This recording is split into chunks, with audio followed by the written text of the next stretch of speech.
Radio Ancoa presenta Piedra Roseta, un programa que clarifica la contingencia del país desde la perspectiva de Linares. Jueves 19 horas en el 95.7 FM, en TV5 Linares y plataformas digitales. Piedra Roseta, programa interactivo con un destacado equipo de panelistas.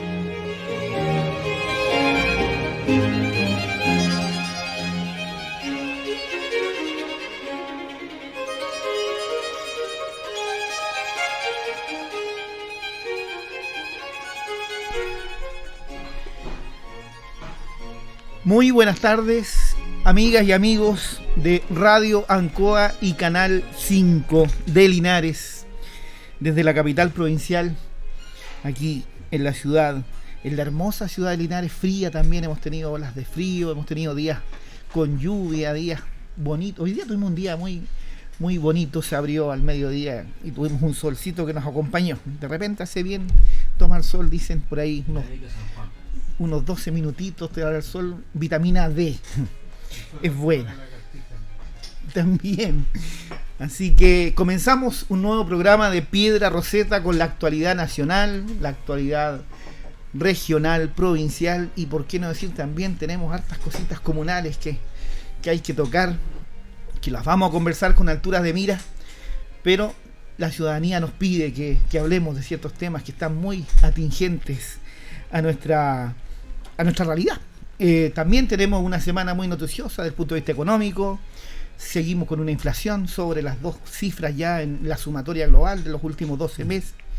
Por lo tanto, es preocupante. También una agenda política bien activa. Tuvimos la primera gira presidencial, asistió a la cumbre, estuvo en Canadá.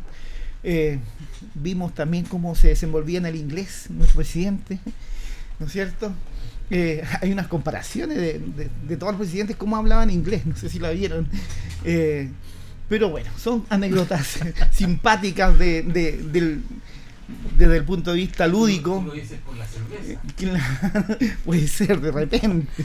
Entonces hay otras anécdotas lúdicas, pero al hueso también ver qué significaba esta gira, también vamos a estar conversando. Nuestra convención constitucional que está trabajando en la etapa de la armonización. También ciertos sectores están sacando la voz, manejando estos quórums de las mayorías, cómo aprobar lo que viene, cómo cambiar la futura constitución inclusive la que está en estos momentos. O sea, tenemos harto que hablar. Vamos a dar la bienvenida a mi diestra aquí, don Héctor Hernández. Bienvenido. Muchas gracias, Rodrigo, un placer volver a compartir contigo estos espacios y por supuesto un saludo cordial a don Marco, a don Nelson Muñoz, a doña Paula Anuche que se nos incorporará, a don Carlos y a todos los oyentes de Radio Ancoa en todas sus plataformas. Estimado Nelson, abogado de nuestra ciudad, un profesional independiente que está hoy en día muy también apoyando a nuestro programa, así que gracias por estar hoy día con nosotros. Bienvenido una vez más, Nelson Muñoz. Gracias a usted, Rodrigo, un placer de nuevo estar aquí compartiendo. Un saludo cordial a todos quienes trabajan aquí en la radio y obviamente a nuestros auditores. Y acá, a mi izquierda, no sé si será casualidad. Suele sentarse por allá, mi querido amigo. Ilustre abogado, mi querido amigo Marco Villagra, bienvenido. Hola, Rodrigo, muy buenas tardes. A don Héctor, a don Nelson. Vamos a esperar la incorporación de Paula Nuche. Cariños a los auditores y auditoras que deben estar muy ansiosos de esperar nuestros comentarios en Piedra Roseta. Muy bien, comencemos vamos a hacer una pequeña tanda. Desde el punto de vista, me gustaría saber cuál es la percepción de ustedes en lo personal, en el entorno que han vivido. ¿Es tan así esta situación económica que estamos viviendo con esta inflación desde el punto de vista tanto en lo laboral como en casa, con familias cercanas? ¿Se está sintiendo una crisis, Héctor? Sí, yo creo que es evidente que ya la crisis está llegando. Bueno, ayer mismo el Banco Central planteaba que el próximo año lo más probable es que tendríamos deflación, incluso hablaban, que es un crecimiento negativo. Tú lo puedes explicar mucho mejor que yo, digamos. Pero de a poco la ciudadanía se está dando cuenta. Quizás el primer activo fue el aumento, las alzas de los precios de las cosas básicas, digamos, y todos aquellos que tenemos que transportarnos de algún lugar u otro también lo vemos en el precio el aumento del precio de la benzina y del petróleo, por lo que no tiene que ver solo con la crisis internacional, la guerra, sino que ya evidentemente todas las razones que hemos planteado en distintos momentos ya están repercutiendo en la calidad de vida de todos nosotros. Es evidente que la plata ya no rinde lo mismo y por ende se está sintiendo en el bolsillo. Y las encuestas, aprovecho de señalarlo, la última encuesta CEP también lo dice, esa percepción económica está ya en la mesa, es evidente. Y lo que llama también la atención, porque tú sabes que estas encuestas suelen preguntar cuál es la perspectiva económica que se ve hacia el futuro, cómo se ve usted económicamente hacia el futuro, cada vez esa percepción es más negativa, lo que también incide en el ánimo de los chilenos. Nelson, ¿coincides con esa percepción a futuro? ¿Se ve desde el punto de vista laboral, desde el punto de vista familiar, cercano? ¿Se ve que ya hay una preocupación por el tema inflacionario?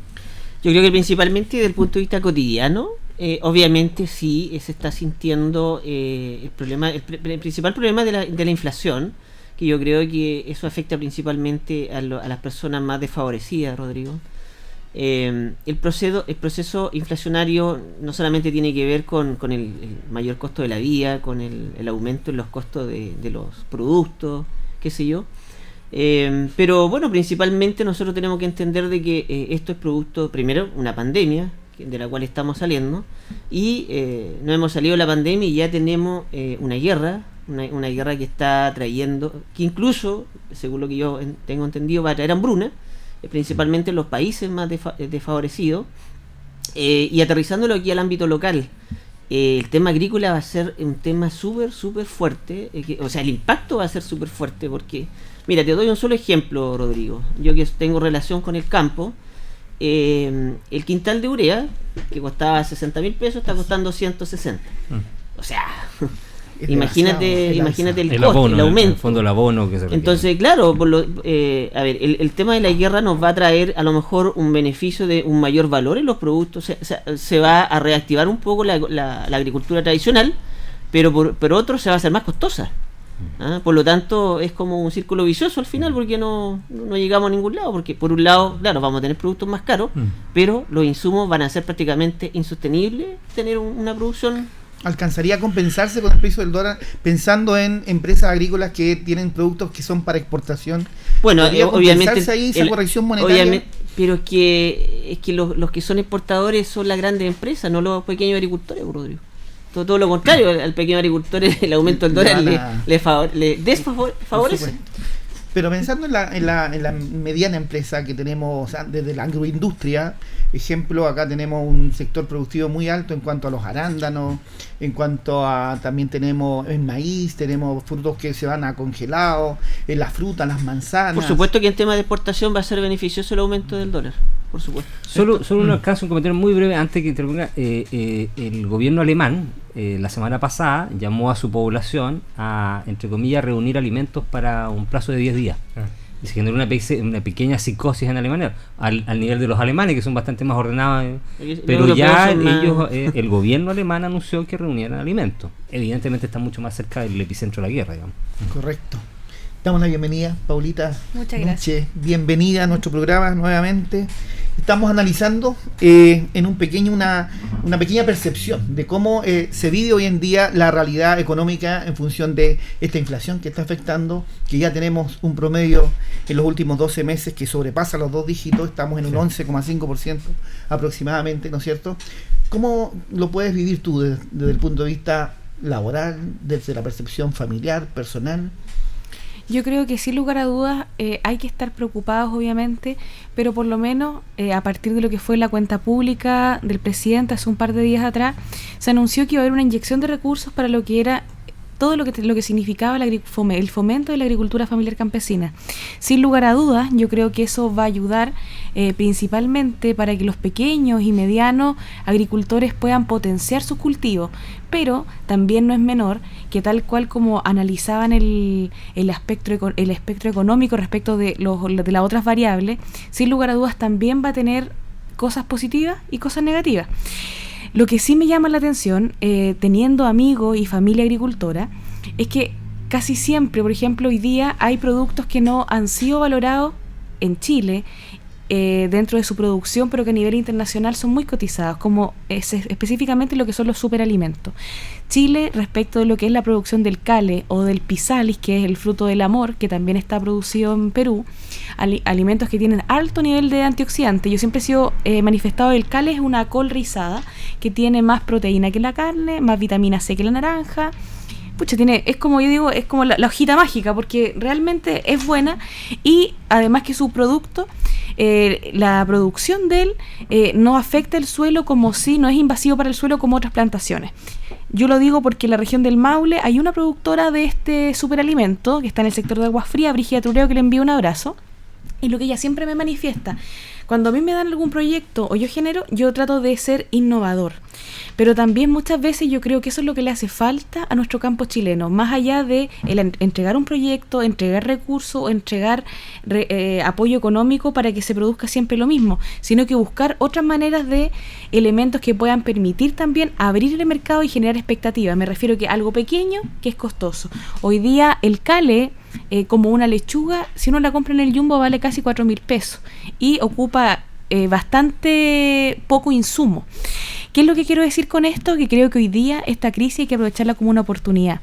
Yo vi que la senadora Alejandra Sepúlveda hace unos días atrás establecía la importancia de que se generara un fomento respecto de lo que significa el ocupar las tierras para el cultivo, dado que hay muchas hectáreas que están inutilizadas, pero también ahí hay que ser cuidadoso y entender también cuál es el uso de suelo que se le ha ido destinando a las diferentes actividades económicas.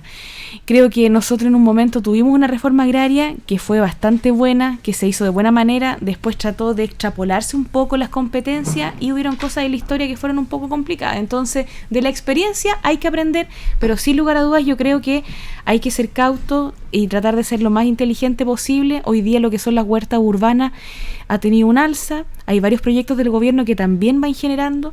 Yo tengo amigos que en la ciudad, en la Villa Nemesio Antunes, tienen su patio, tienen su huertita, y yo creo que esas cosas, además de mejorar todo lo que tiene que ver con el medio ambiente, porque generan oxígeno, también genera un impacto en la economía saber que uno puede llegar y sacar algún tipo de alimento.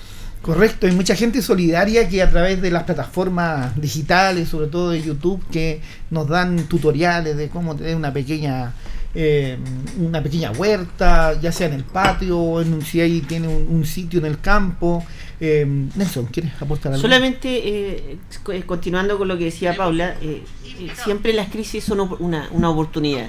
Y quiero señalar solamente que, por ejemplo, en el tema de los insumos tan caros o el alto costo actual, yo tengo amigos agricultores que ya están pensando en innovar con respecto a abono orgánico. Entonces, por eso lo que decía Pablo es súper importante. A veces las crisis no son tan malas como nosotros pensamos. Lo que pasó con el salitre, subió tanto de precio, fue tan cotizado a finales del siglo XVIII que no quedó más que buscar. Los europeos crearon el famoso salitre sintético y se nos acabó nuestro oro blanco en el norte, ¿no es cierto? Nuestro amigo Marco tiene una experiencia también de distintas actividades productivas donde se desenvuelve, y también en la región y fuera de la región. ¿Cuál es la experiencia o la percepción que podemos ver desde el punto de vista económico hoy en día en la situación que está viviendo nuestro país? Mira, yo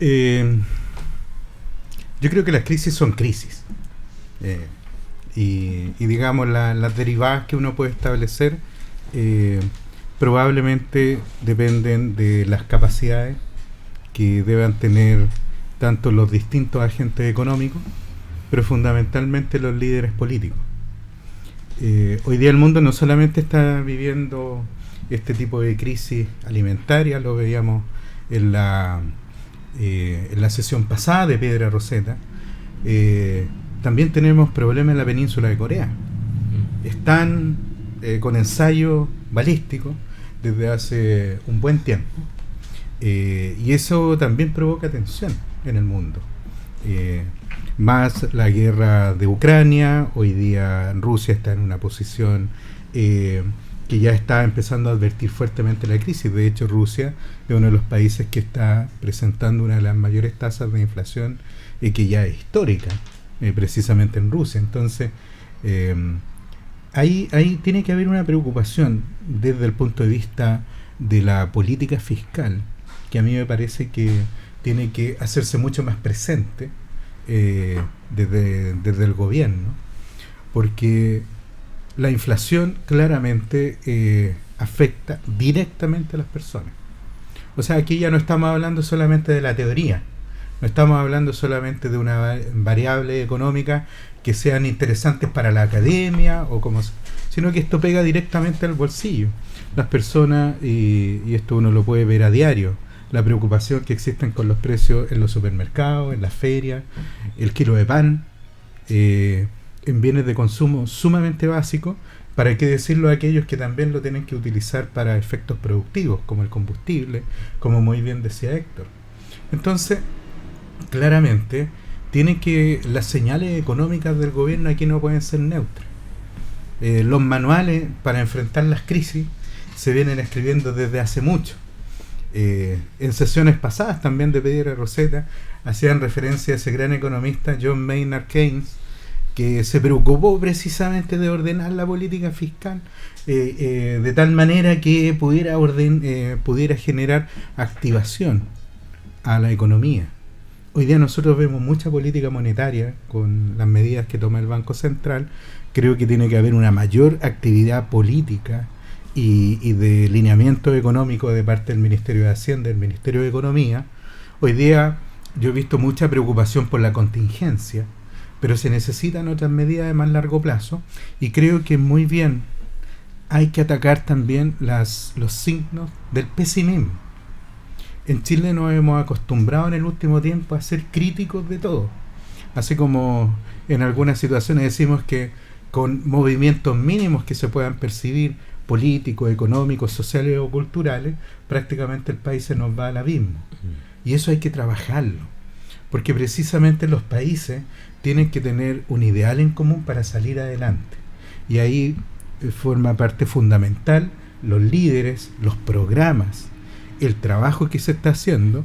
Y cuando tenemos hoy día a puertas de pronunciarnos sobre procesos tan importantes como una nueva Carta Fundamental o los devenires que van a tener la institucionalidad política en Chile, es sumamente importante que se empiece a ver una mano con un liderazgo sumamente firme, con reglas sumamente claras, sean las que sean, pero que sean claras.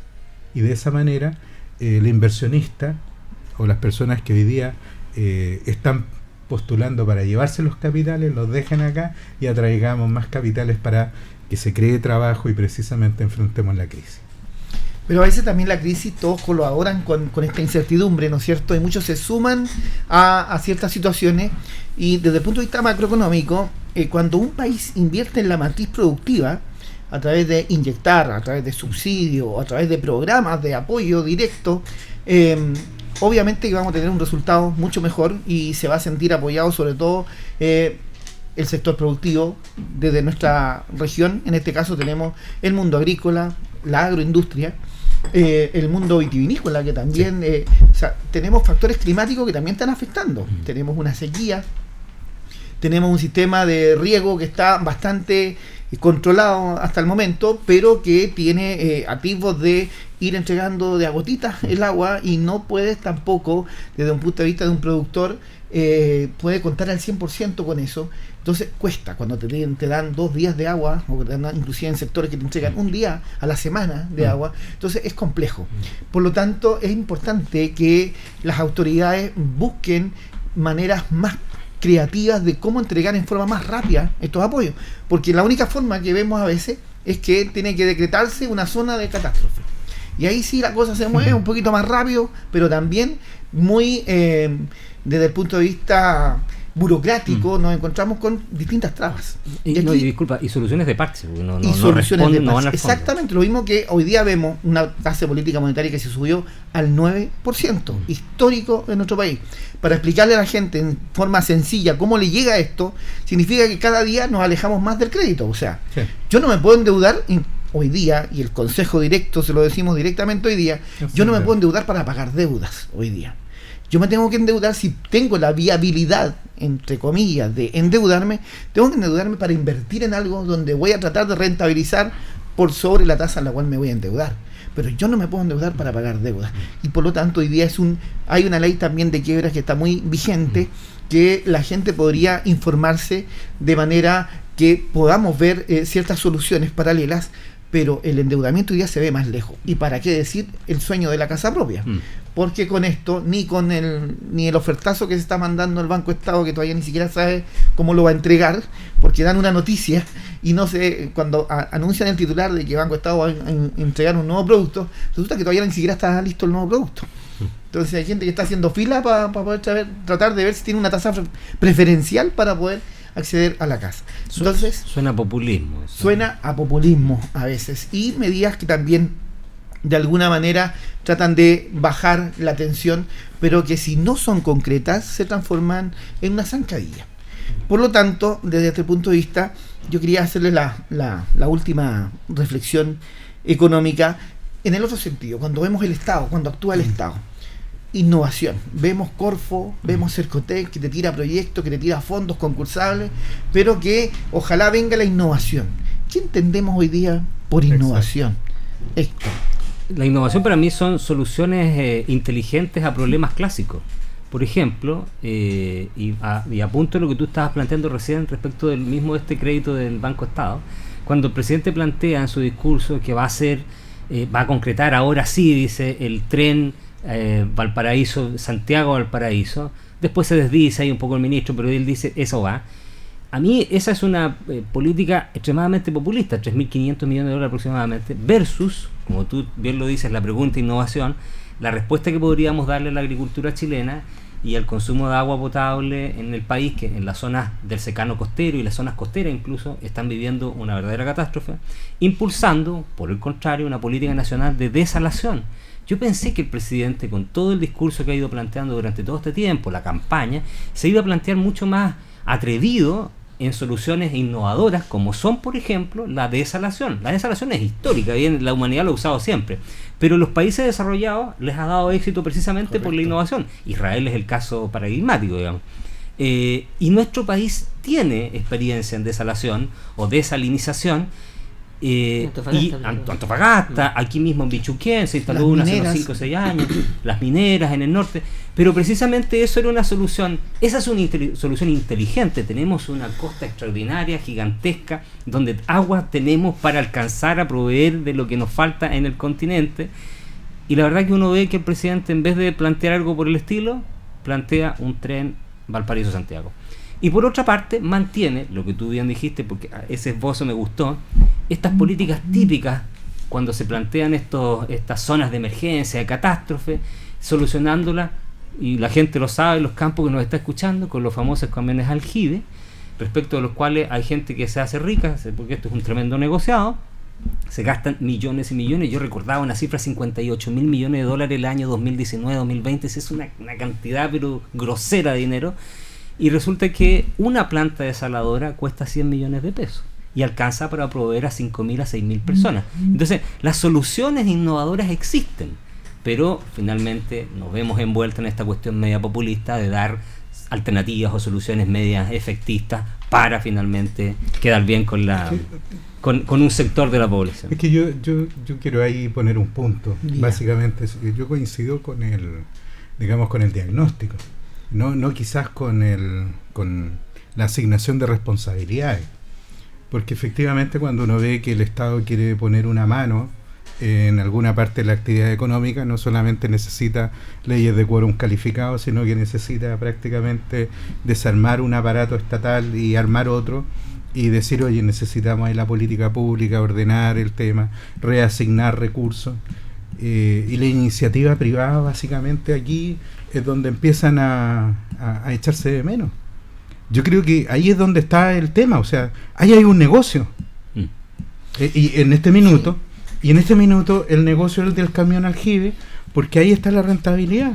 Claro. Entonces, yo creo que ¿dónde están las situaciones? Y el problema es que si el Estado no encuentra fórmulas hoy en día para ordenar, para gestionar, para mejorar la colaboración público-privada, vamos a tener que estar haciendo siempre respuestas de promesa que finalmente toman los gobiernos y que después, por ser muy populares, tienes que hacerte cargo de ellas.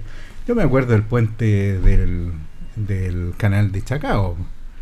O sea, esa cuestión, cuando se estableció como promesa política, y fue desestimada y desechada. Yo recuerdo cuántas vestiduras se rasgaron por esa situación, porque Enrique Vitrán dijo, oiga, yo esta cosa no está, mejor hagámoslo por un sistema de concesión, y resulta que la tarifa va a salir en las nubes.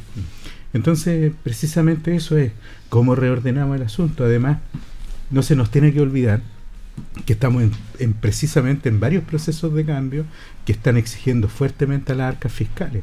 Se están traspasando el servicio de educación, enhorabuena, desde los municipios, caja pagadora de favores políticos, menos mal que están empezando a pasar, digamos, a un servicio distinto. Bueno o malo. Está peligrando el sistema. Bueno o malo, no sé. Se están organizando los alcaldes para tratar de frenar eso. Claro, porque se frena la caja pagadora. Y ojalá les quitaran prontamente los servicios de atención primaria y salud. Porque en realidad puede que las comunas grandes o las comunas que tienen fuertes ingresos les vaya muy bien. Pero las comunas chiquititas, las comunas pobres, realmente representa la pyme municipal.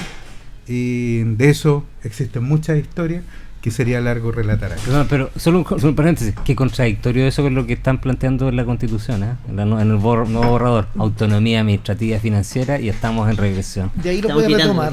Es que hay que sacar algo. Mira, yo creo que más que el tema institucional son algunas personas, y yo lo grafico en varios puntos.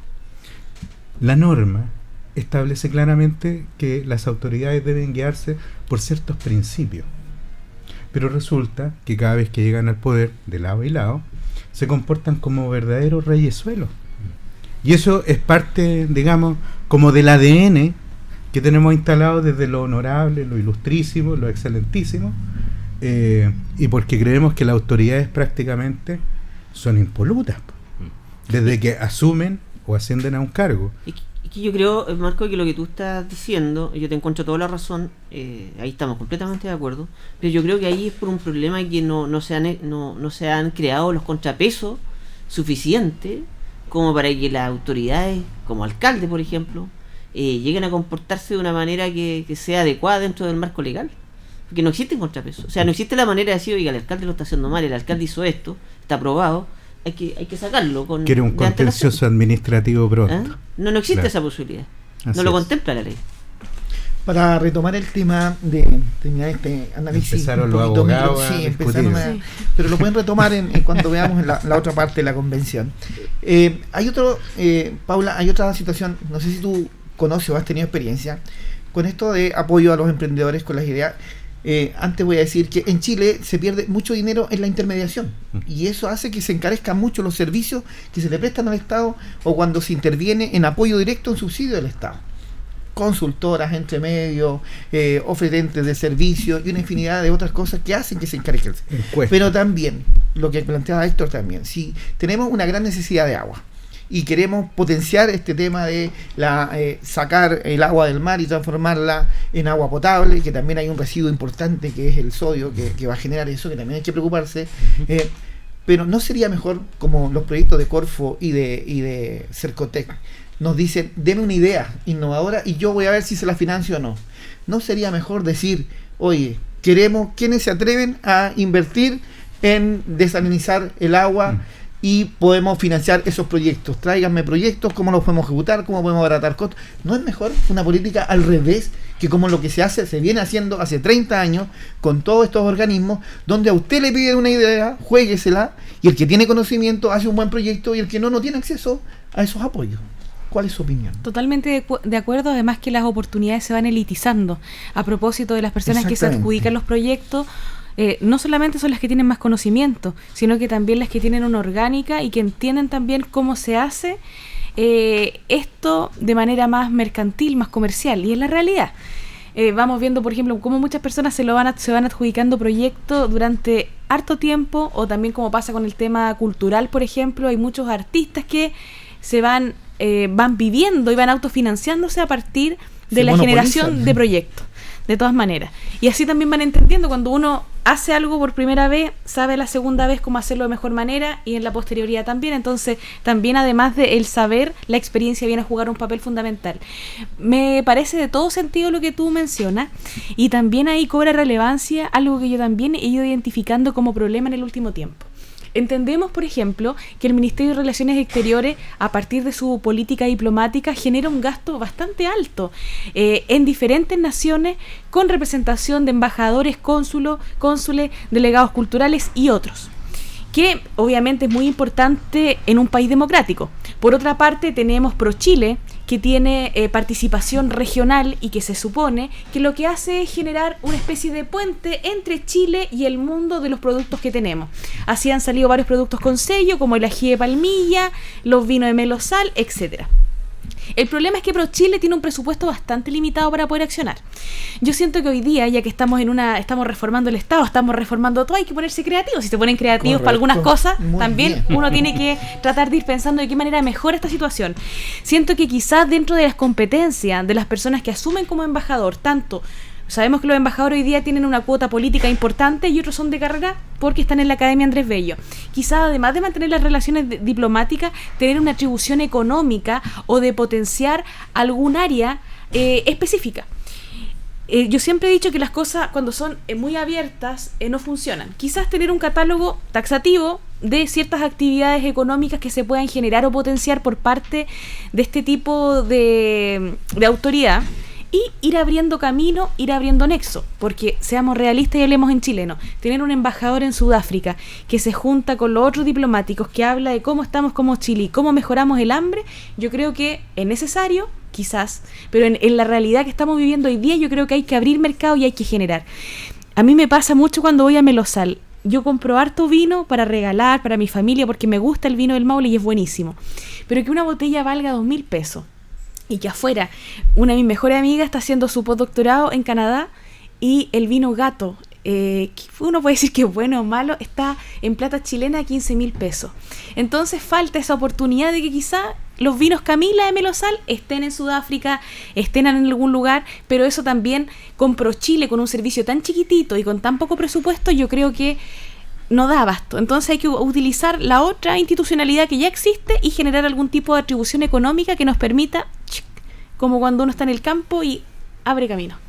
Tenemos muchas instituciones de papel. Un comentario chiquitito nuevamente, igual que le dije a Marco antes, mira qué contradictorio eso que tú planteas, que estoy absolutamente de acuerdo, abrirse al mundo en estas las oportunidades, con lo que plantea el borrador de Constitución, que nos limita a tener relaciones preferentes con América Latina y el Caribe. No, pero eso es una cosa que te digan, por favor, pero primero hable con ellos y después habla con el resto. No es que te cierren tampoco pero No, ninguna pero Constitución te pone un preferente, y eso es complejo. Que eso no debiera pasar. Es que me parece nuevamente. Yo quiero esperar al 4 de julio, porque ahí yo creo que vamos a tener que romper la hoja o ponerle un tic rojo, un tic amarillo o un tic verde, porque hay cosas que son positivas, pero hay cosas que son preocupantes. Así que usted que está en la casa, convencionchile.cl, infórmese. Nelson, tenemos muchas organismos de papel que son creados para solucionar, como ProChile, que ProChile puede llegar donde que tú lo invitas y que venga a tu empresa, y resulta que, oye, muy buena la idea, lo que acaba de decir Paula, no tenemos recursos, sí, queremos apoyarte, pero ahí está en línea, pero hay que esperar porque está priorizado en esto.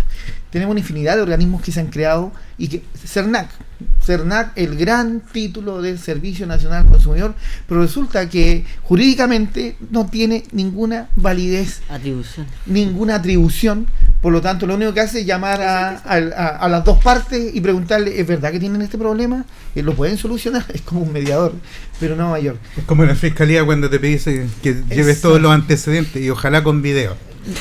Se me adelantó, le iba a decir otro ejemplo, la fiscalía. O la fiscalía te dice tenemos que archivar porque no hay información, no hay antecedentes. ¿Hay algún organismo que se salve de esta pequeña crítica que estamos haciendo, Nelson, en tus conocimientos de Mira, la actividad? La verdad que siempre lo que yo trato de señalar, trato de aterrizarlo acá a la región, porque quienes nos están escuchando preferentemente son obviamente de acá.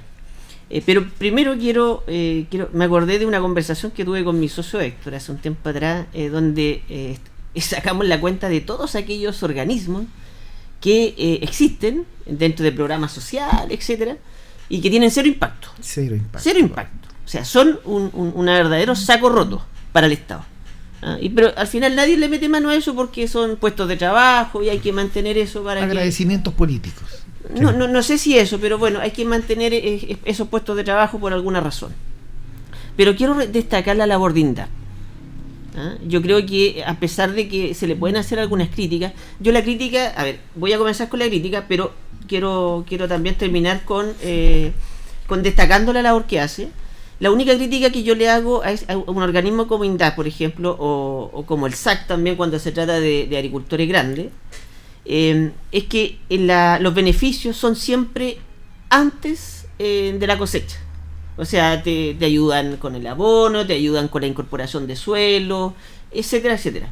Pero, por ejemplo, te dejan al agricultor completamente solo cuando tiene que negociar su producto final. Pero en esa etapa encuentro que hay una deficiencia. Falta el acompañamiento. Exactamente. Pero, por ejemplo, en cuanto a crédito, en cuanto a ayuda, por ejemplo, los municipios a través de Prodesal, que también son súper vigilados por INDAP, creo que ahí hay una excelente labor que nosotros tenemos que destacar. Hay una labor hormiga que necesita más presupuesto, inclusive. Exactamente. ¿Por qué? Porque hay varias razones, y por qué siempre yo digo que hay un abandono en la venta del producto final, porque nosotros tenemos que lidiar con productos que vienen subsidiados desde el extranjero. Y eso ha pasado desde cuando Chile se abrió al comercio internacional con los primeros tratados después de los 90. Eso es que no hay que revisar. Qué contradictorio. Todo se revisa constantemente, pero, eso no quiere decir que no, perdón, es que era el punto si estamos hablando de contradicción. Pero por favor, Marco, no pongas en mi boca palabras que yo no he dicho. Entonces, la vida de constante puso el dedo ahí en la llave. Y puede cambiar. Y se pueden cambiar también. Sin que eso represente locura o demencia, como dijeron. Ahora hay que ver a quién ha perjudicado y a quién ha beneficiado, porque aquí en Chile los televisores, toda la gente con los 10% compró televisores. ¿Y por qué son baratos los televisores? Bueno, por esos tratados internacionales. Sí. Lo que pasa es que el Estado olvidó a su gente, olvidó a los agricultores. Existía una norma, existe el arancel, que paga el IVA más un 6% obligatorio sobre los productos, pero resulta que todos estos tratados han eliminado todos esos aranceles, se han perdido esos ingresos y hace que esos productos ingresen mucho más económicos. Y es imposible competir, imposible reactivar una industria siquiera de armar autos aquí en este país, de armar televisores o de tener una marca propia. ¿Por qué? Porque la mano de obra también y los derechos humanos en el tema laboral en países donde son muy productivos y muy competitivos, resulta que no hay un control sobre eso y tenemos mucha mano de obra muy barata, que eso hace que también baje los costos de los productos que ingresan a nuestro país. Pero Rodrigo, para aclararle a Marco, yo siempre he sido un crítico de los tratados internacionales, nunca lo he defendido por si acaso, así que... Pero no se trata de ser crítico. Mira, o beneficio. Solamente una acotación a lo que decían. La industria textil. O de calzado, por ejemplo. La industria del calzado. A mí me tocó verlo muy directamente, que en la práctica, en términos prácticos, toda la producción de la ropa que llega a Chile tiene fuente en China, en la India, Pakistán. Y para de contar, lo que se hace acá es básicamente modelar, medir, enviar a la producción y después se ingresan acá. Entonces, y eso mató a la industria textil en Chile. Y maestros textileros, que yo me acuerdo siempre de esa gran producción nacional que fueron los 80, y donde Juan Herrera le pegó tan fuerte esa situación. Y yo pienso, para muchas industrias, para muchas actividades que se fueron quedando en el tiempo y que murieron a propósito de esta apertura de Chile al mundo, y que el Estado tiene ahí una deuda, y coincido contigo, con la agricultura también hay una deuda grande. Y eso hay que hacerse cargo pronto, y específicamente porque esta es una región de agricultura. Muy bien, hemos tenido una ronda muy productiva en función de un tema. Ahora nos vamos a dar un abrazo muy atingente. Coincidieron algunas cosas. Solo cerrar con algo positivo dentro de lo malo. Fíjense que hoy día leía que Ucrania acaba de informar de que al menos logró sembrar un 70% de su espacio productivo agrícola, por lo tanto no va a haber también un gran problema de desabastecimiento. El tema después es por dónde va a sacar sus exportaciones. El problema es que hay mucho grano que está ahí bloqueando los puertos, claro. ¿No es cierto? Rusia, que es el afán de esta guerra. Pero al menos ha logrado volver a sembrar y reactivar su agricultura. Bien, nos saltamos de este tema y nos vamos, Paulita, la voy a introducir. Gabriel Boric, perdón. Presidente Boric. Visita por primera vez, sale en gira, va a esta cumbre a Canadá, tiene encuentros bilaterales. ¿Cuál es el análisis de lo que se ha enterado usted y ha sabido esta semana de la primera salida del presidente Boric al exterior? Yo creo que obviamente las relaciones internacionales son fundamentales, pero creo que hoy día, dado como se está generando el panorama nacional, con un proceso constituyente que está finalizando su tarea principal, que es entregar el borrador, en un momento complejo respecto del tema de la migración, en un momento difícil y muy observado por la opinión pública, como es la situación que está sucediendo en la Araucanía, con hechos violentos todos los días. Creo que quizá el tema de las relaciones internacionales habría que haberlas pospuesto un tiempo. A mí me llama la atención lo que ha sucedido a propósito de cómo se ha ido manejando y hemos comentado estos meses, cómo se ha ido adaptando el gobierno a este nuevo tiempo que ahora que están gobernando, están desde el otro lado. Los vimos durante mucho tiempo manifestándose en las calles, después los vimos desde el hemiciclo o como dirigente en distintas materias, y después otra cosa es con guitarra, como bien sabemos. Se le dio, fue llamativo, uno que ha tenido la posibilidad de observar los gobiernos anteriores, tanto Piñera como Michelle Bachelet en su parte 1 y su parte 2, cuando llegaban en marzo tenían totalmente la instalación de todas sus personas y un plan totalmente fijado hacia dónde ir.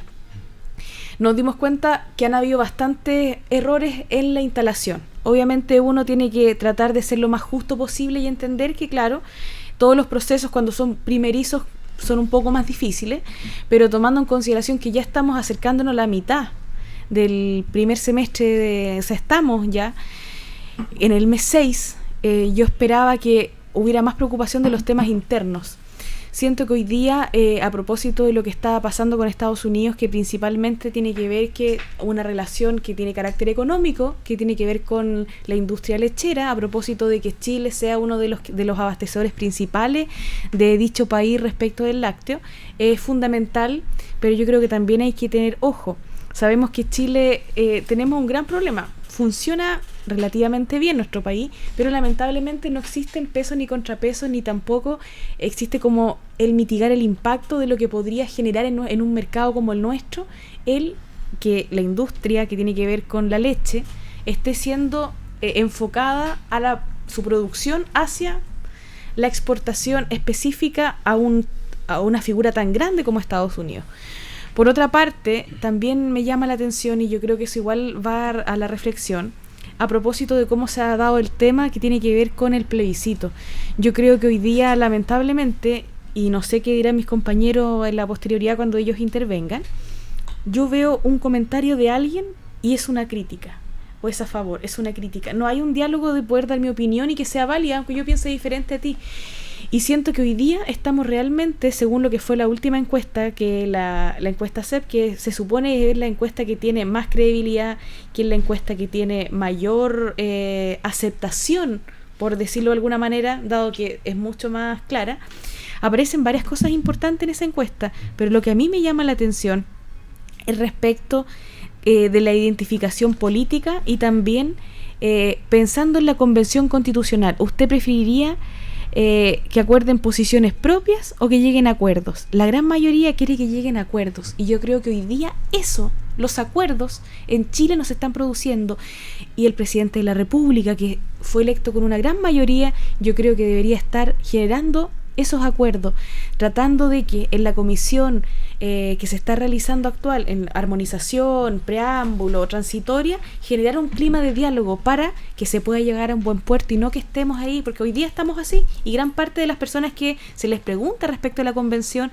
la gran mayoría no sabe qué va a votar. Y los que sí, está muy empatadito. Veíamos cómo el rechazo iba fuerte, ahora ha bajado un poco, pero es importante, dado la consideración que los que estuvimos por la opción apruebo, porque creíamos que la Constitución tenía que ser cambiada en ese entonces, fue algo mayoritario en Chile. Y hoy día estamos así, estamos como perro y gato. Entonces yo creo que, no sé, yo si hubiera estado en esos zapatos, yo no hubiera salido.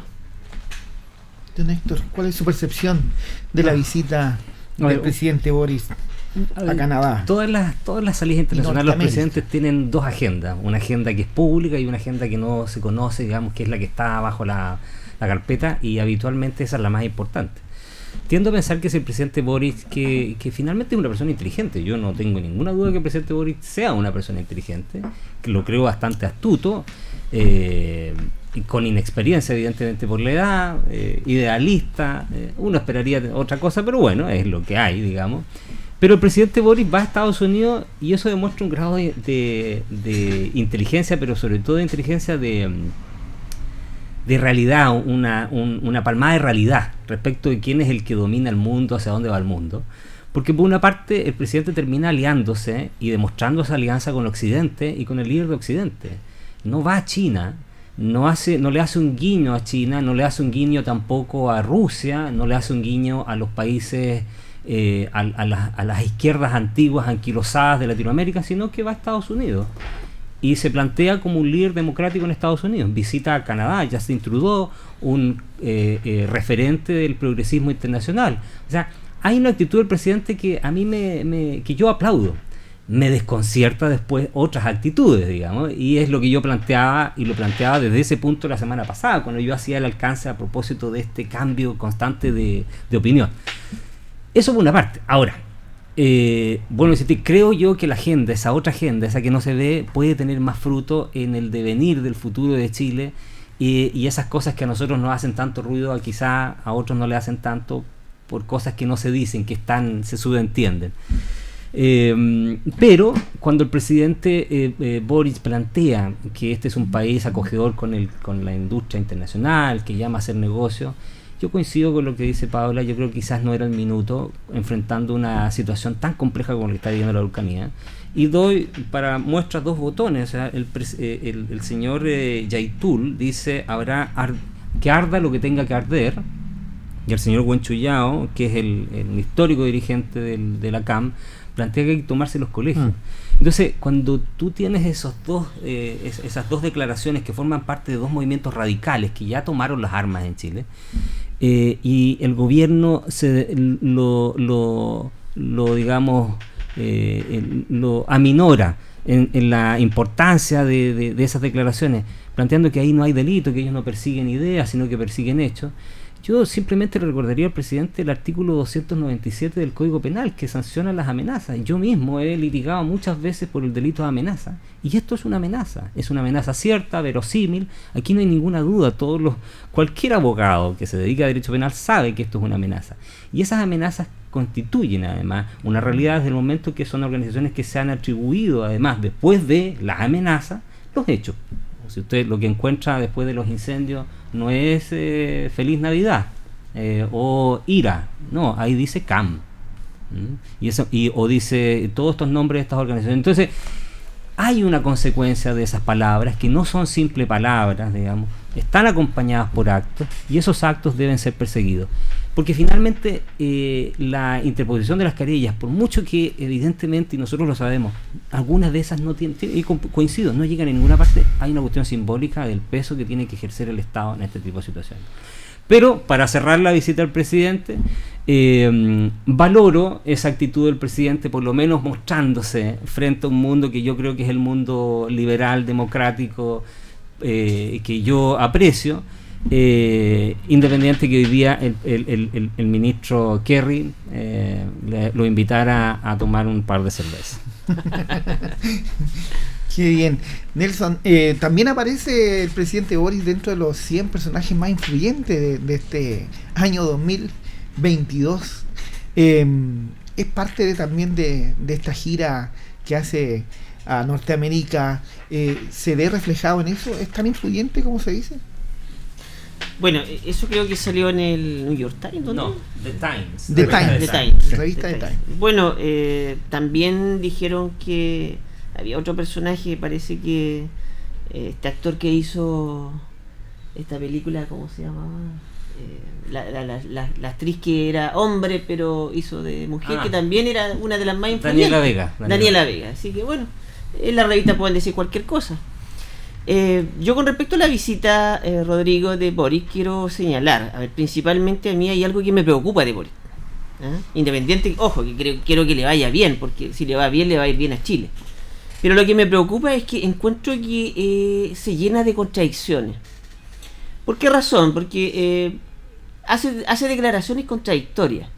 Dentro de las declaraciones que pude observar que hizo en Estados Unidos, habló de muchas cosas importantes. Habló del litio, habló del hidrógeno, habló de el desarrollo en movilidad, etcétera. Y también habló de que estaba en contra de las ideas refundacionales de Chile.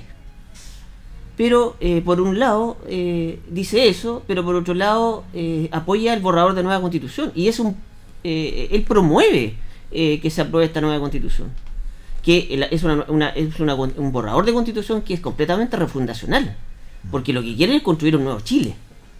El Chile que conocemos va a desaparecer por completo. Entonces ahí yo la verdad que ahí estoy completamente ¿Por completo va a desaparecer? Sí, va a haber un Chile completamente distinto. ¿La Radio Ancoa va a ser distinta? No lo disminuye así a ese nivel, pero estamos hablando de que se va a transformar crear nuevas naciones, etcétera, etcétera. Pero ese es un tema jurídico y también es un tema geopolítico que también habría que conversarlo. Pero es una constitución que cambia completamente, va a cambiar completamente este país. Entonces ahí yo encuentro que Boric se contradice constantemente. Algunas cosas que yo rescato, por ejemplo, hace crítica y reconoce que hay presos políticos en Cuba. Otra cosa también que la encontré interesante, porque lo analicé también con respecto a lo que dijo no haber invitado a Nicaragua, Cuba o Venezuela. Creo que en ese aspecto tiene razón. Estados Unidos tenía que haber invitado a estos países para precisamente enrostrarle en su cara que son países que violan constantemente los derechos humanos.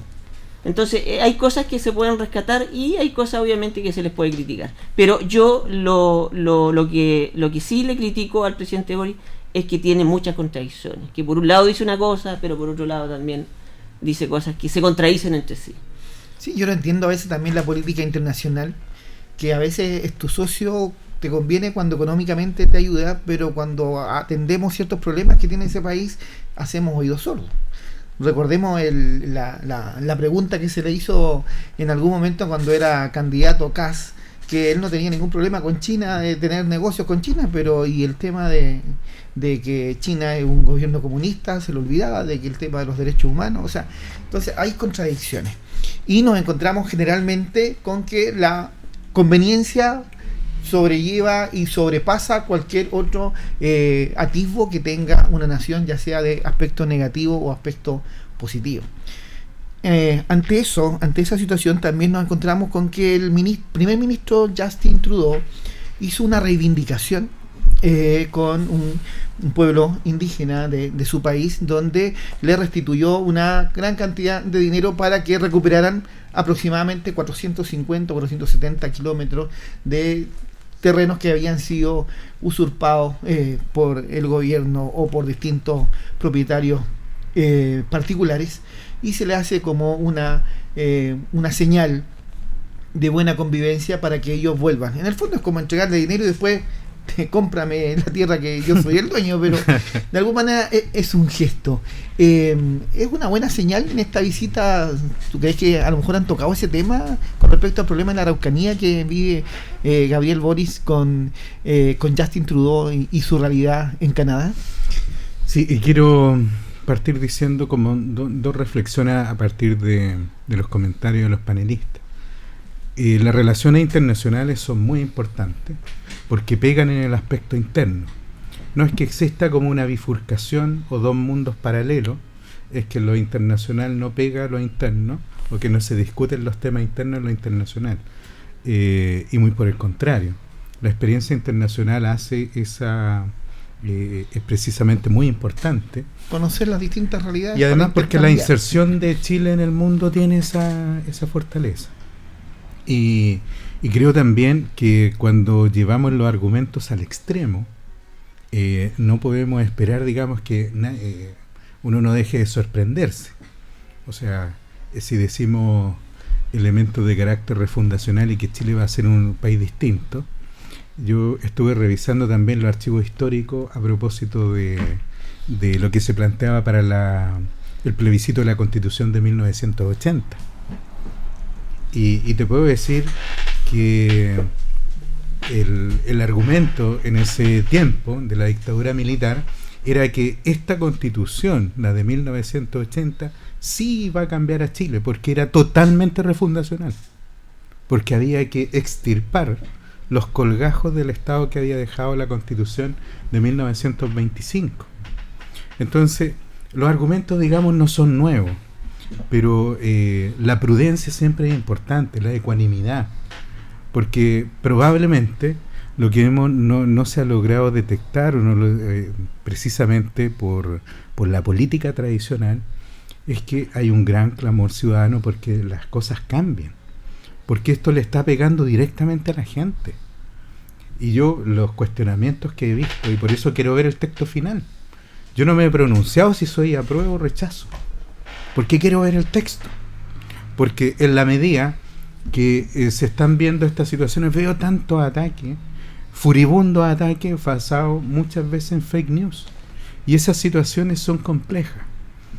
Volviendo al tema de la visita, creo que es sumamente importante, y no solamente conocer los temas internacionales, y la experiencia canadiense en este sentido también viene de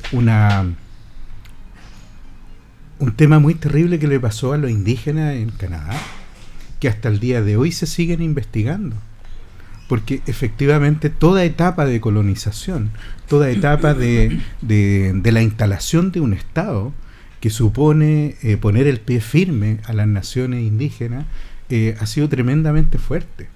Entonces uno no puede esperar, digamos, comprensión ahora en muchos de estos temas, y creo que sí hay temas en los cuales hay que abocarse rápidamente, pero no podemos dejar que el Estado deje de funcionar, precisamente porque entendemos que ahora sí estos son los problemas. Y veo que se han traspasado año a año, gobierno a gobierno, los temas de la Araucanía, y hoy día tenemos, al parecer, que el momento más crítico de la crisis de la Araucanía está en este minuto. ¿Sería viable una solución como la que plantea? Yo creo que hay que explorar todas las vías posibles, y creo también que a las organizaciones que están cometiendo actos delictuales o actos terroristas, o que están afectando y victimizando gravemente a la población de la Araucanía, sean rápidamente reprimidos y sean rápidamente investigados.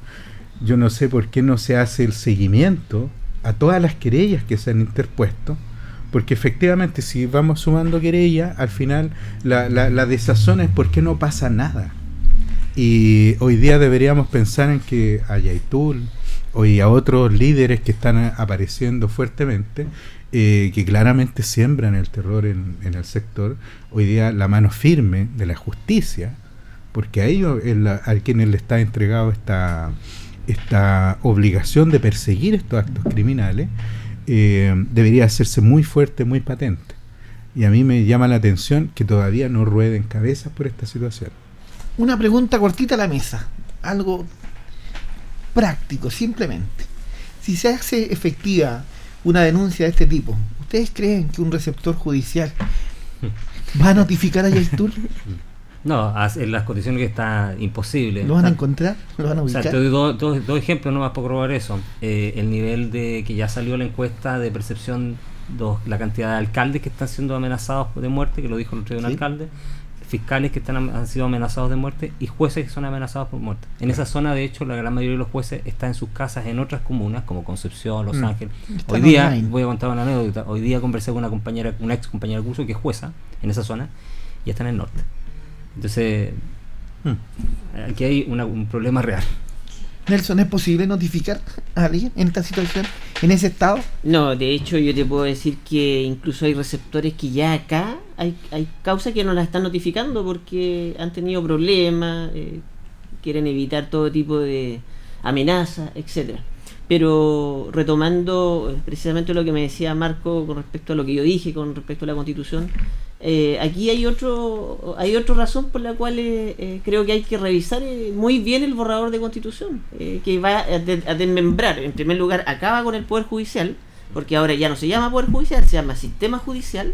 Enhorabuena. Lo desmembra en distintos sistemas judiciales, dependiendo de la costumbre y de la ley indígena que yo al menos no tenía idea que existía. Entonces eso va a debilitar mucho más, Rodrigo. Ya, pero con la Constitución que tenemos hoy día, ¿es posible hacer justicia, Paula?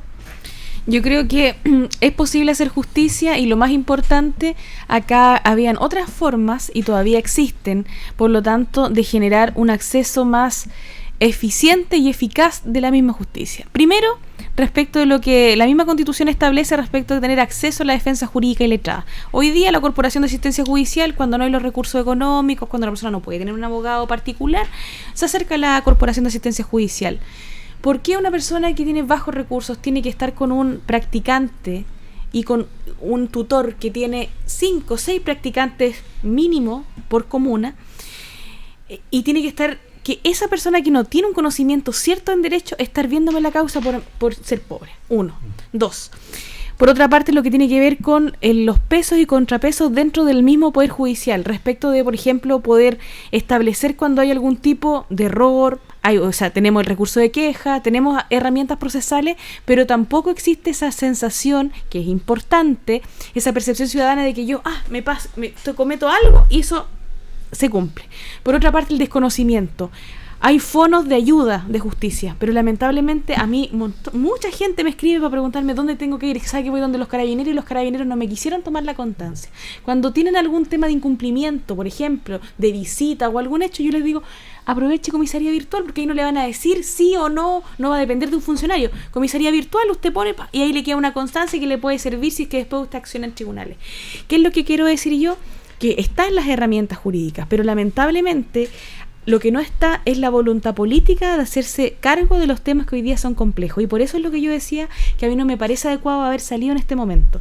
Nos damos cuenta cómo estos grupos violentistas, cómo estos grupos extremistas que ensucian además, porque es grave, además de lo que ellos cometen, están ensuciando lo que son los pueblos originarios y ensuciando en este caso al pueblo mapuche, un pueblo honrado, un pueblo que realmente en su mayoría son personas de trabajo y personas que están viviendo totalmente de forma pacífica en diversos sectores de la Araucanía y en nuestro Maule Sur, sobre todo en Linares y Longaví. Entonces, al escuchar a estas personas, uno tiende a decir, las personas que tienen menos conocimiento, a los mapuches, a los pueblos originarios. Y en definitiva, acá lo que se está peleando es que hay un reconocimiento, una valoración, pero acá la lucha se está totalmente generando como una especie de reivindicación, y una reivindicación violenta y resentida, y cuando se habla desde el resentimiento vienen puras cosas negativas. Por lo tanto, yo creo que sí, la justicia sirve, pero respecto a esos temas no había voluntad política. Ha sido totalmente desacreditada la ministra del Interior, nos guste o no nos guste, por estos grupos, y ella está como vicepresidenta, y justamente han acaecido estos hechos. Creo que no fue una buena decisión en el tiempo, pero tengo la esperanza y espero que de alguna vez por todas se hagan medidas, porque yo me imagino que también respecto que tiene algo que verse, a propósito de lo que entendemos por el racional y justo procedimiento, el debido proceso, que nos gusta tanto hablar, que lo tenemos en la Constitución, que recogemos tratados internacionales. Una cosa es que los procedimientos estén reglados, pero cuando las cosas son evidentes, también debería existir una especie de, yo no sé si... No creo que quepa en el concepto de sana crítica, pero sí quizás algún concepto que se pueda ver con la legislación comparada. Si yo veo que alguien está cometiendo un delito, por ejemplo, por redes sociales, por ejemplo, a una amiga mía le robaron su celular. Ella estaba desesperada, me robaron el celular, anotamos las características, en 24 horas subieron el mismo teléfono de ella con la pantalla rota, que lo estaban vendiendo. Yo me metí al perfil de la persona que estaba vendiendo el celular, que era el S21, y la persona tenía como 10 celulares en venta, todos con la pantalla rota y bloqueados. Obviamente esos teléfonos no son los del abuelito o de la mamá. El tema es que uno no puede ir e iniciar una investigación, tiene que haber un razonamiento, tiene que haber un procedimiento, porque si no, o una detención puede ser ilegal. Pero creo que hay que buscar la forma de que cuando hay cosas que son evidentemente, sobre todo ahora en el tema digital, generar una legislación que permita perseguir. Lo mismo que pasa, por ejemplo, ahora estaba viendo una persona que estaba vendiendo sellos, voy a poner la denuncia, vendiendo sellos de la TNE por Facebook. Entonces, hay cosas que son evidentemente que son ilegales y que están pasando impunes. No, y están pasando. Laissez-faire, dejar hacer, dejar pasar. Bien, vamos a ir al corte, de ahí vamos a volver a retomar la convención, vamos a ver un caso que está ocurriendo en nuestra ciudad de Linares, también de impunidad, vamos a ver la situación, cuál es la opinión de nuestros panelistas, tenemos mucho que conversar, vamos a la pausa y luego retornamos en Piedra Roseta.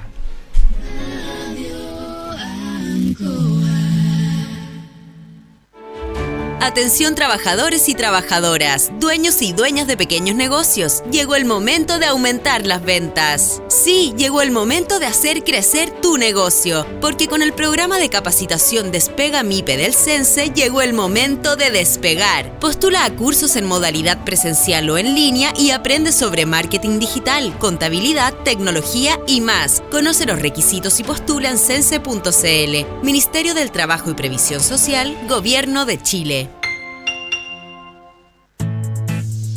Su salud emocional es vital para disfrutar una buena calidad de vida y lograr altos rendimientos. Si insomnios, ansiedad, depresión, estrés u otras dificultades le roban energía, agende una hora con la psicóloga Leslie Espinosa. Atención online o presencial. Comuníquese por teléfono o WhatsApp al +569 4058 3589. Vivir implica un constante peligro. Escuche: coronavirus, asaltos, incendios, violencia vial y accidentes de tránsito, salud mental, emergencias. Pero el mejor seguro para su vida es el que usted mismo se forja. Adelántese, actúe con responsabilidad, manténgase bien informado. La radio es líder en credibilidad y le acompaña todo el día, todos los días. Archi, Radios del Maule, compromiso de verdad.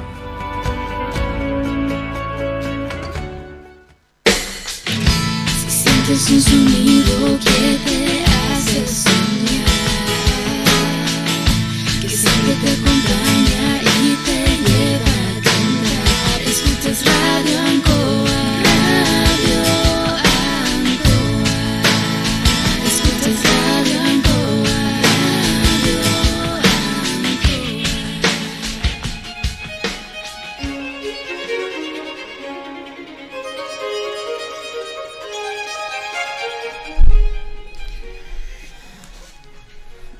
Muy bien, estamos de vuelta con nuestro programa Piedra Roseta. Hemos hecho ya una pincelada por la situación económica, hemos hablado de la visita del presidente Boric a Norteamérica, hemos hecho una pincelada bastante grande en ese sentido. Y nuestro primer tema que nos va a abocar en esta último bloque de nuestro programa es una situación que ha conmovido a la ciudadanía.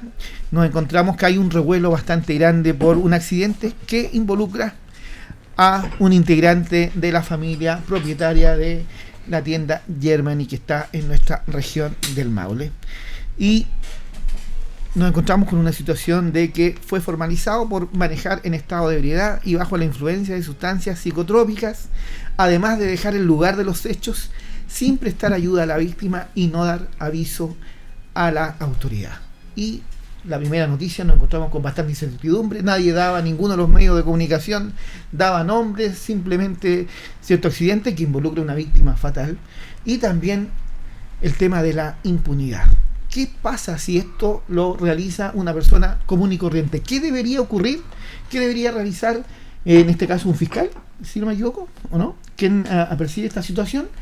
¿Cuáles son las medidas, ustedes que son los abogados? ¿Qué debería ocurrir en primera instancia con esa persona una vez que se encuentra, una vez que se apercibe de que esta fue la persona que se dio a la fuga, que atropelló a una persona y más encima tiene con causa de muerte.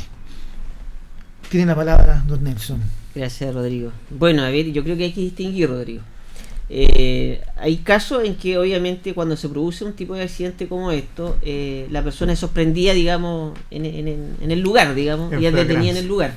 Por lo tanto, con mayor claridad, digamos, el ente encargado, ya dependiendo si eso pasa a policía local o la gravedad ya es más importante, pasa a la fiscalía. Por lo tanto, bueno, ahí la fiscalía obviamente tiene distintos, digamos, deberes que tiene que realizar: examen de alcoholemia, toxicológico, tendrá que apersonarse de carabinero, la CIA, para ver en qué circunstancias se produce el accidente, etcétera. Aquí, como tú me estás comentando, Rodrigo, se produce una muerte de una persona, por lo tanto hay un hecho que agrava la situación. Y más aún si tú me estás diciendo de que aquí el culpable o la persona que se presume responsable hizo abandono del lugar de los hechos.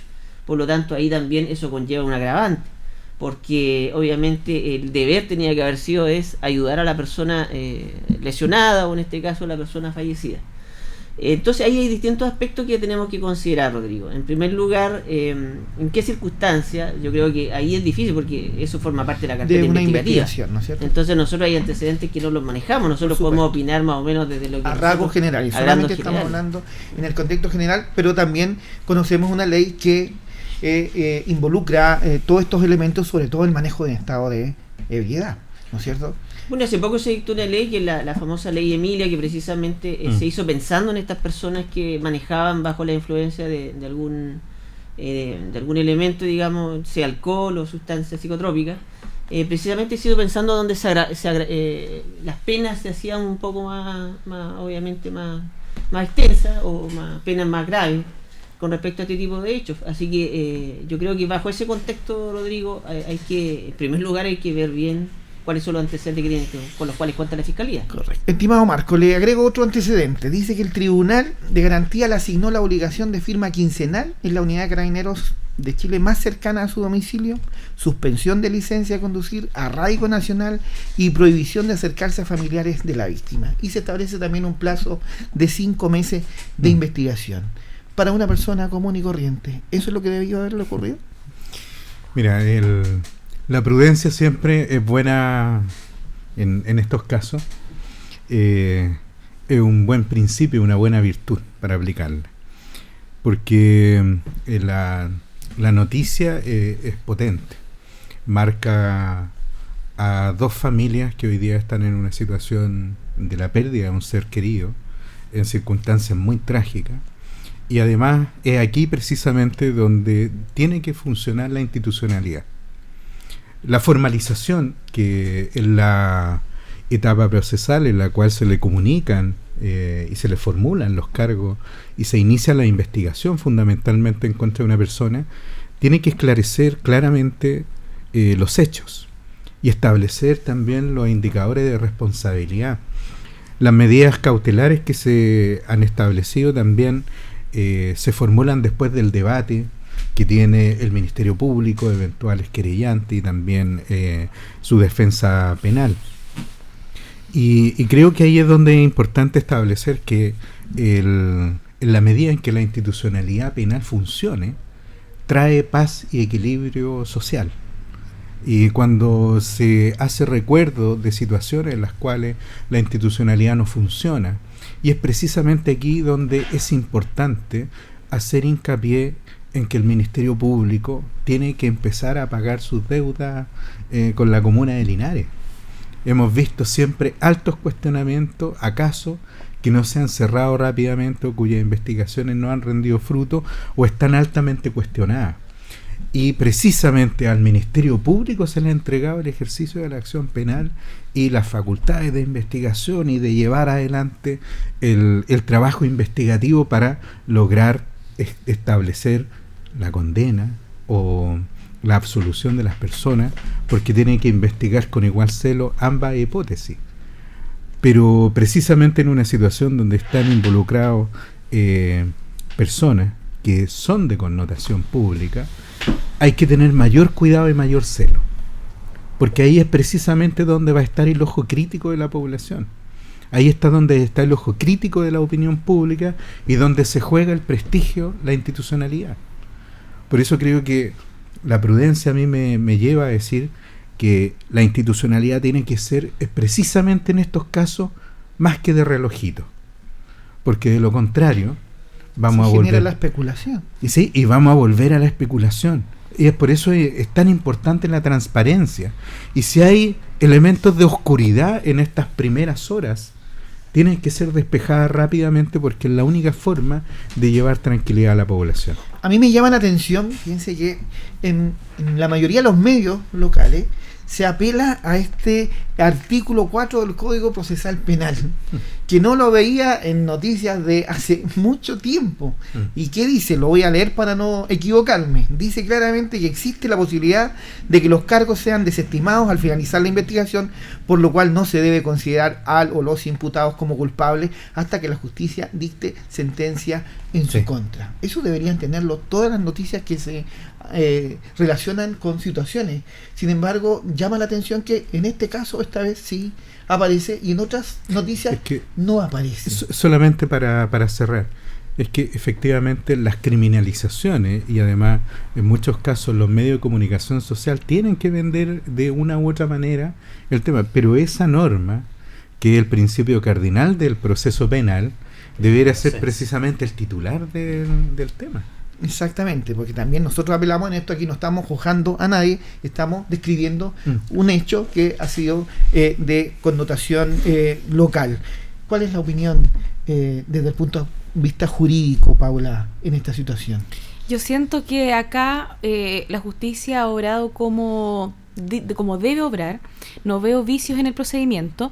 Creo que también que de alguna manera, de forma clara, también como recomendación, y que nos sirva como lección para los linarenses y para las personas que escuchan Piedra Roseta. Nadie está libre de tener un accidente. Distinto es cuando uno tiene un actuar motivado. Cuando yo digo, te voy a hacer daño, Héctor Hernández, y voy a hacerte daño. Que cuando yo, por ejemplo, por algún error, por alguna negligencia, le ingiero algún daño a don Héctor Hernández. Es diferente. Por eso mismo tiene que investigarse. Aquí claramente, si se filtró la información de que había consumo de estupefaciente, consumo de alcohol, esto obviamente agrava lo que tiene que ver con la situación jurídica de la persona que está que en cuestión, que está siendo aludida. Pero también, ¿cuál es la enseñanza que nos tiene que quedar? Nadie está libre de tener un accidente de tránsito. Hay que tomar las medidas, obviamente, que nosotros ya sabemos, pero que no es ser majadero repetirlo. El uso de drogas, el uso de alcohol, limitarlo. Es complejo manejar, díganmelo a mí, que yo durante 4 años no he sido capaz de sacar la licencia de conducir y tengo auto y es terrible. Y ahora espero hacerlo, pero todavía, cuando terminé de hacer el curso la semana pasada, todavía me pone nerviosa y miro para allá, miro para acá. Entonces yo a veces veo con una locura que pasan, que van con el teléfono y yo digo, chuta. Entonces hay que ser un poco más consciente. Pero por otra manera, si usted por ese motivo le pega el topón a alguien, no se vaya, no se dé a la fuga. Primero que todo, si usted comete ese hecho, dése la vuelta, trate de buscar ayuda médica para que esa persona, si tiene algún problema, no tenga un resultado fatal, número 1. Número 2, vaya también y comuníquese con Carabineros. ¿Por qué les digo esto? No se los digo de buena samaritana, sino que así como en el derecho penal hay distintas figuras, eximentes, atenuantes, agravantes. Seguramente, yo no sé, pero me imagino que este niño, por su edad, por su, no sé, si es que no tiene antecedentes penales, se opera la regla que se van restando cuando 1, 2, X. Pero tenemos, la persona claramente se fugó y también tenemos el caso de que no prestó auxilio a la víctima. Entonces eso le puede generar algún perjuicio superior versus si es que hubiera hecho estos actos que nosotros entendemos que son de buena crianza, pero que cuando uno comete un error y cuando comete este tipo de delitos son fundamentales. No lo estoy justificando, pero le estoy diciendo, si usted le pega un topón a alguien, dése la vuelta, trate que la persona esté bien y llame a Carabinero, preocúpese de llamar a la ambulancia. Háganme caso porque eso, que los va a liberar y les va a generar una ayuda procesal en este tipo de delitos tan terribles. Y por otra parte, y con esto quiero terminar, uno sabe, esto es tremendo, es terrible, hay una vida que lamentablemente no está, pero yo espero que, ojalá Dios quiera que sea lo menos dañino tanto para la familia de la persona que perdió a alguien, como para esta familia que está en un proceso igual. Respeto, porque nadie está libre. Yo creo que cuando uno tiene vocación de juez, de juzgar, está donde tiene que estar, pero nosotros que somos simples mortales podemos ver la realidad, pero criticar. Yo trato de ser cuidadosa con esos temas. Para finalizar el tema, Héctor, en función de tu experiencia, en estos casos con todos estos elementos, no sé si son agravantes o son parte de la situación que connota este posible accidente o situación compleja desde el punto de vista del tránsito. ¿Qué ocurre generalmente? En función de los antecedentes de la persona, ¿puede quedar privada de libertad o puede también ocurrir lo que vimos en esta primeras medidas que toma el fiscal de simplemente arresto domiciliario? Sí, eso puede ocurrir, está dentro de las posibilidades, tal como lo decía Paula, de la concadenación de agravantes, atenuantes. Estas situaciones pueden ocurrir y está dentro de lo que la norma permite, es completamente legítimo. Pero antes de eso, yo creo que con eso lo respondo, digamos, yo quiero solidarizar con las dos familias, porque aquí hay dos, entre comillas, daños colaterales que son las dos tragedias que están viviendo dos familias. Exactamente. Aquí hay dos familias que están viviendo dos tragedias tremendas, por ambos lados, digamos. Así que lo primero eso, Pablo lo dijo, nadie está libre de esto, nos puede pasar a cualquiera, mañana o más rato salimos de aquí y ni Dios lo quiera podemos tener un accidente que involucre la muerte de un tercero, es gravísimo y por lo tanto uno solidariza con eso. Ya la justicia determinará las responsabilidades respectivas, el principio de inocencia es fundamental en todo tipo de hechos. Yo por lo menos en mi ejercicio he defendido personas que ante la opinión pública parecerían culpables de todo, pero finalmente la justicia determina, y muchas veces esa gente no pisa un día en la cárcel porque efectivamente las pruebas, la concadenación y la armonización de todos estos elementos da que no son responsables. La justicia lo dirá, esperemos que actúe tal como lo decía Marcos, de la mejor manera, las instituciones funcionen, que es lo que corresponde, pero déjame hacer solo dos reflexiones finales. Una, todo esto tiene que ver también con un proceso que lo conversábamos en el entremedio, que los sociólogos dicen o expresan a través del concepto de la anomia, y la anomia finalmente es el irrespeto a la norma, lo decía Paola con este tema de la tarjeta TN, que cruza nuestra sociedad, lo vemos todos los viernes en Santiago, incendios, saqueos, lo vemos en el sur con todo lo que está sucediendo con el conflicto mal llamado mapuche, lo vemos con el robo de la madera, lo vemos con el narcotráfico en las poblaciones, lo vemos en la transgresión de las normas de tránsito todos los días. Hay una cuestión compleja, sociológica, que no es solo chilena, pero que tiene que ver con el irrespeto a la norma. Estamos viviendo esa sociedad, ese momento complejo, grave. ¿Qué tiene que suceder? Yo tengo algunas ideas a tipo de lo que podría pasar, pero no creo tener la razón o necesariamente la solución, más bien. Pero es complejo. Y lo segundo es que hago la misma crítica que hace Marco respecto a la función de la Fiscalía. La estadística, que la tenemos, dice que solo el 2% de todas las causas que se ventilan en Chile llegan a juicio oral, que es la máxima instancia donde tendrían que darse todas las probanzas respectivas.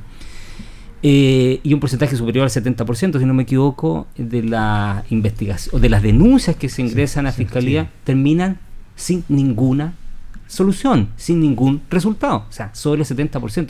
Eso es muy grave, y yo creo que teniendo un afecto por la institucionalidad, porque me tocó vivirla, digamos, cuando ya había terminado, pero viví todo ese proceso. Muchos compañeros míos son fiscales o están en los tribunales como jueces y todo, entendiendo que hubo todo un principio ahí de mejorar la justicia. Yo creo que ahí hay algo que hay que mejorar y renovar.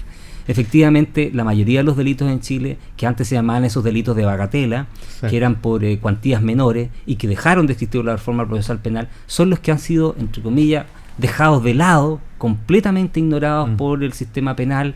La Fiscalía no les pone atención. Normalmente, como decía mi colega Nelson Muñoz aquí, se terminan archivando o simplemente no se investigan porque no hay antecedentes. El chiste, el bombo fica se da constantemente.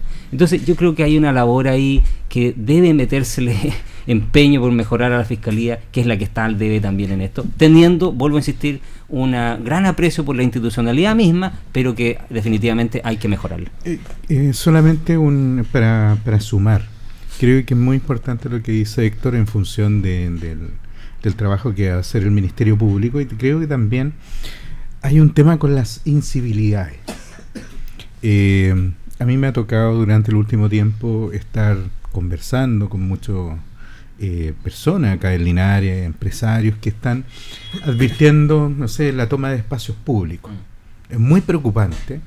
Januario Espinosa con presidente Ibáñez, donde se instala prácticamente una media agua, o en Covadonga con San Martín, que también hay otra media agua ahí, y no es precisamente porque esté dándole una solución necesariamente a personas en situaciones de calle, sino que efectivamente eso se transforman en sectores estancos donde no se puede pasar, y eso también tiene que ser de alta preocupación de la autoridad, y no simplemente de asignarse la responsabilidad de quién es el sector, de quién es el predio, sino que aquí las autoridades tienen que ver estas situaciones de incivilidades. El consumo de droga, de sustancias psicotrópicas o de bebida alcohólica en la vía pública. Hoy día está a la vista de todos. Y esas situaciones también van generando una sensación de que la norma se puede saltar fácilmente, porque la posibilidad que tiene la seguridad pública de llegar con el largo brazo de la ley, que así debiera ser percibido, lamentablemente no se cumple. Y la impunidad con que muchas personas toman un auto sin tener licencia de conducir en nuestra ciudad. También Tremendo. Locales que expenden bebidas alcohólicas y que tienen estacionamiento. Yo creo que no deberían tener estacionamiento.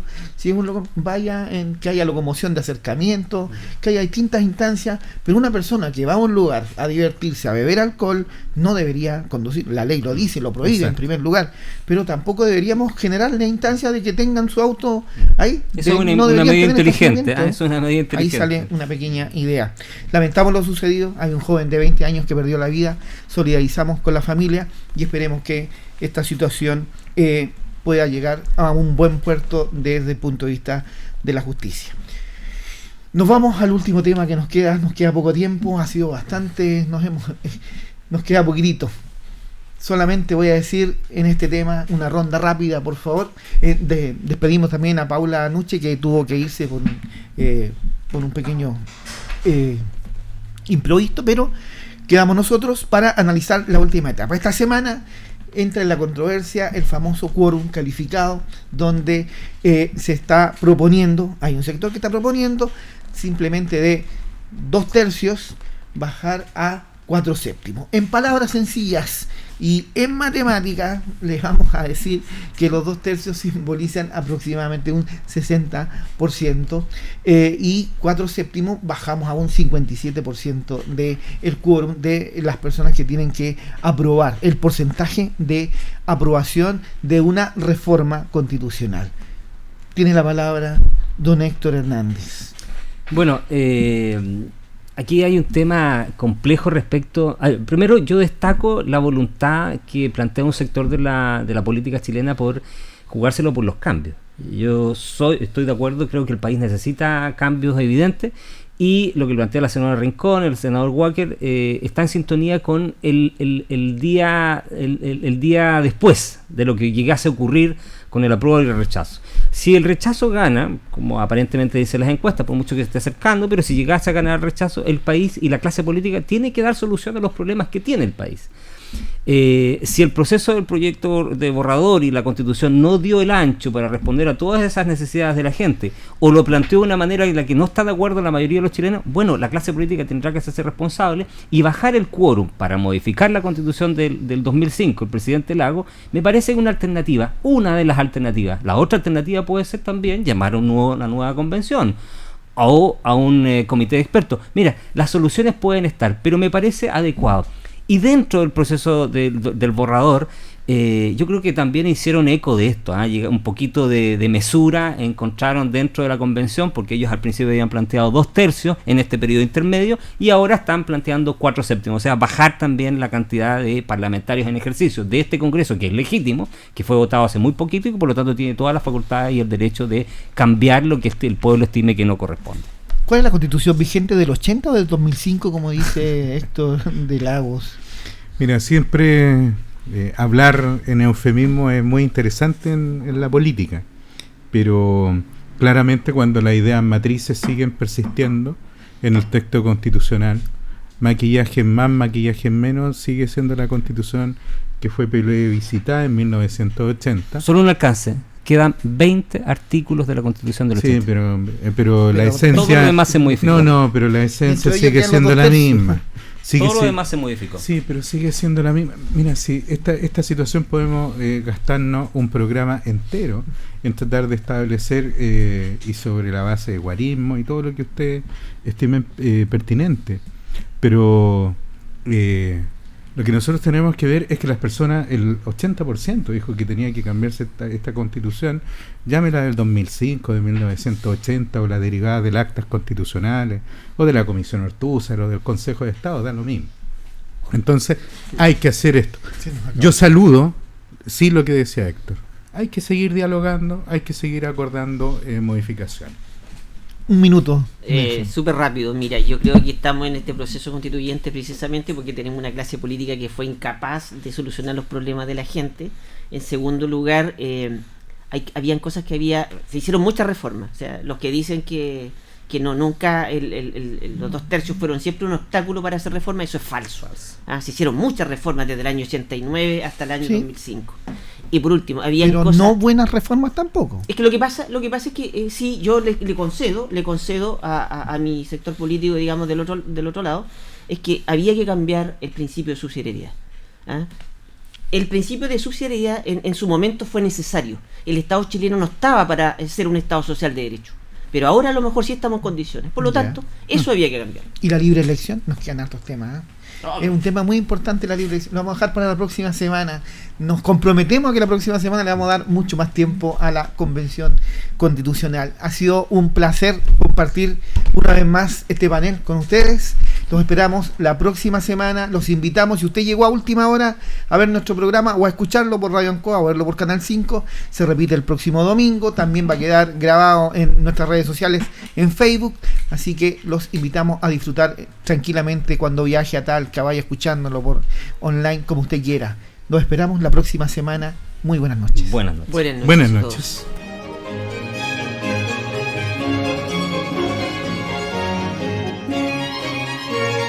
Radio Ancoa presentó Piedra Roseta, análisis de la actualidad y la importancia de conocer el nuevo orden. Informarse es vital.